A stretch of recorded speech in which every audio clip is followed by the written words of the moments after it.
Hey, salut à toi, c'est Chad Fabiano. Aujourd'hui, je vais t'apprendre comment analyser ta publicité Facebook pour obtenir de meilleurs résultats. Donc, si tu viens de lancer une campagne de publicité ou que tu vas en lancer une dans pas long, il va y avoir un moment où il va falloir que tu analyses tes résultats pour améliorer ta publicité. Puis, c'est exactement ça que je vais t'apprendre dans cette vidéo-là.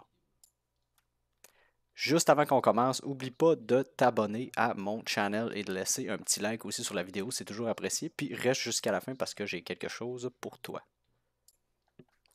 Il y a trois étapes toutes simples à suivre pour y arriver. Étape numéro 1, c'est identifier chacune des étapes de ta campagne publicitaire et ses indices de performance. Étape numéro 2, identifier ce que tu dois améliorer. Et étape numéro 3, émettre des hypothèses et les tester. Donc, on va rentrer en détail dans chacune des étapes et on commence avec la première. À cette étape-ci, on va séparer l'entièreté de notre campagne marketing en trois. On va avoir d'abord la campagne publicitaire, donc ce qui roule sur Facebook. On va avoir notre offre, donc notre funnel. Le funnel, c'est comme, je vais dire que c'est comme ton site web, mais c'est vraiment différent. Puis j'ai une vidéo qui explique la différence entre les deux. C'est important que tu la comprennes. Donc, tu peux cliquer là, sur le lien que j'ai mis dans la description qui explique vraiment c'est quoi un site web et c'est quoi un funnel, la différence entre les deux. Puis ensuite de ça, la dernière partie, c'est le follow-up funnel. Donc, c'est des courriels qu'on envoie. Pour la campagne publicitaire, les quatre données qu'on va regarder, même si Facebook t'en offre beaucoup, si tu te mets à toutes les regarder, tout ce que Facebook t'offre, tu vas complètement te perdre. Fait que c'est vraiment pas recommandé. C'est pour ça que j'ai simplifié ça à quatre étapes. Pas quatre étapes, mais quatre données à regarder. Donc, d'abord, le CPC, qui est le coût par conversion. Une conversion, c'est si par exemple, si tu vends un t-shirt, la conversion, ça va être une vente de t-shirt. Donc, combien ça te coûte vendre un t-shirt. Ensuite de ça, on regarde le nombre de conversions, donc combien de ventes t'a apporté la publicité. Ensuite, le taux de clic, combien de personnes ont vu ta publicité et ont cliqué sur celle-ci et se sont fait diriger vers ton site web.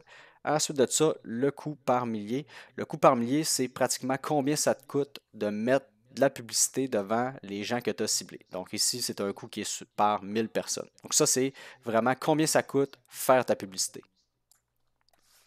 Ensuite de ça, une fois que les gens vont avoir cliqué sur ta publicité, ils vont être rendus à la deuxième étape. Donc, c'est là qu'ils vont voir ton offre. Que tu utilises un funnel ou un site web, on parle de la même affaire ici.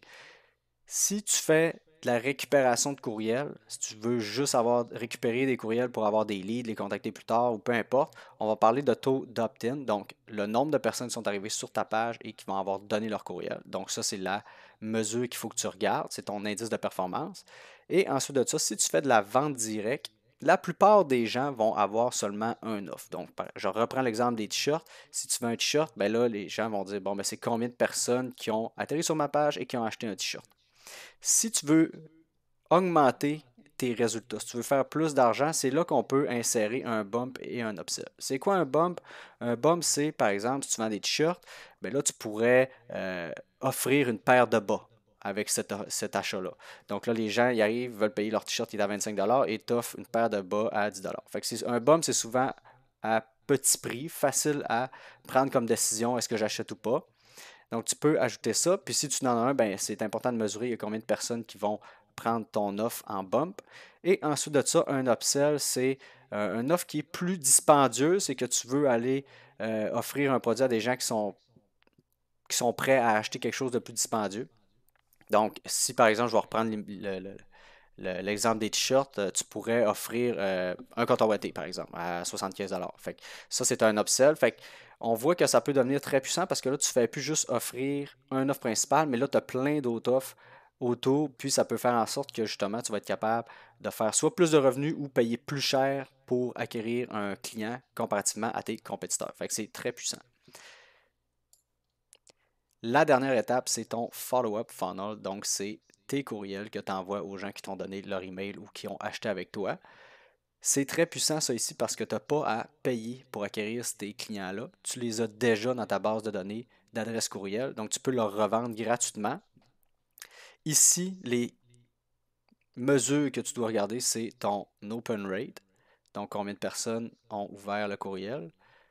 Si tu envoies des courriels à, par exemple, 1000 personnes, puis tu en as 500 qui vont l'ouvrir, ben, tu as un open rate de 50%, par exemple. Ensuite de ça, c'est ton CTR, ton taux de clic. Il y a combien de personnes qui ont ouvert le courriel, qui ont cliqué sur le lien qui est dedans, si tu fais, par exemple, la promotion d'un autre T-shirt. Ensuite de ça, c'est ton nombre de conversions. Donc, si tu es capable de le mesurer, c'est pas toutes les plateformes d'envoi de courriel qui vont te permettre ça, mais si tu es capable de mesurer combien de personnes prennent l'action demandée à partir du courriel que tu as envoyé, c'est très puissant. Donc, ça ressemble à ça pour les indices de performance. C'est pas plus compliqué que ça pour l'étape numéro 1. L'étape numéro 2 qui est d'identifier ce qu'on doit améliorer. Personnellement, j'utilise un fichier Excel que je me suis conçu pour être capable de suivre à chaque mois, à chaque trimestre et à chaque semaine. Puis c'est avec ça que je vais être capable de voir la variation qu'il y a entre chaque semaine, entre chaque mois, tout ça. Donc, je vais pouvoir cibler qu'est-ce que je veux améliorer.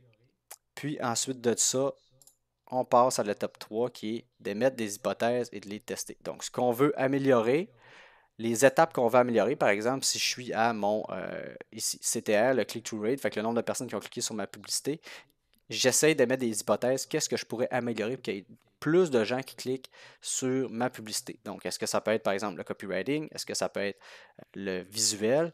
Le copywriting, c'est le texte qu'on utilise dans notre publicité. Puis le visuel, je parle, bon, ben, je peux-tu mettre une autre image? Peux-tu mettre une vidéo?